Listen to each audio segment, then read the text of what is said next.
ఏంటది 10 times ఏం చేస్తావు? ఎందుకు ఎందుకు గిన్నెలు కడుగుతావు నువ్వు? ఆడుకోవచ్చు కదా. అమ్మ హెల్ప్ చేయండి. అమ్మ హెల్ప్ చేయడం కోసం గిన్నెలు కడుగుతున్నావా? ఓకే. మరి అమ్మ అప్పుడు అమ్మ కూడా ఉంటుంది కదా, అమ్మ ఉన్నప్పుడే కడగాలి. ఓకేనా? ఓకేనా? మరి నువ్వు పెద్ద అయ్యాక కూడా కడుగుతావా? అమ్మ అమ్మమ్మ బాగుంటుందని చూస్తుంది. సర్ప్రైజ్ చేస్తావా అమ్మమ్మని? గిన్నెలు కడిగి హెల్ప్ చేసామమ్మ అంటావా? మరి పెద్ద అయినాక కడుగుతావా లేదా?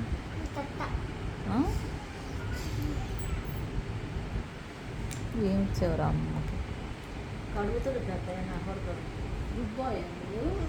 ఎవరు చెప్పారు హెల్ప్ చేయాలి అని? నువ్వే నేర్చుకున్నావా? అన్ని పనుల్లో హెల్ప్ చేయాలి, ఒక్క పని కాదు. మరి అమ్మమ్మని చేయొద్దని పని చేసి అర్పిస్తున్నావా? అర్పించట్లేదా? పాప కూడా అర్పించట్లేదా? ఇద్దరు చెప్పిన మాట వింటున్నారా? మరి మీరు క్రచ్కి వెళ్తారా వెళ్ళరా? వెళ్ళరా? పాపని ప్లే స్కూల్కి అయినా ఇద్దరు స్కూల్కి వెళ్తారా?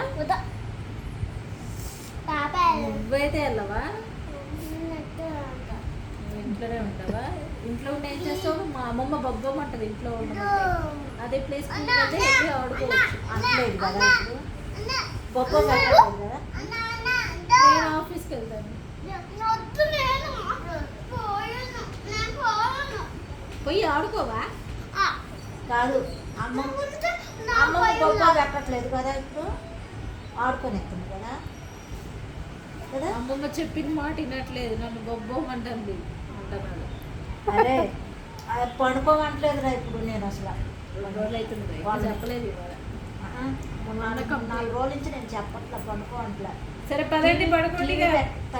పెడుతున్నావు కానీ ఆ టీవీ పడుకోవడానికి ఫోన్ ఎందుకే? ఆ టీవీ చూస్తా నిద్రపోయారు. ఇవాళ అయితే 4 ఒరే ప్రార్థన చేసుకుంటున్నా పోతున్నారా?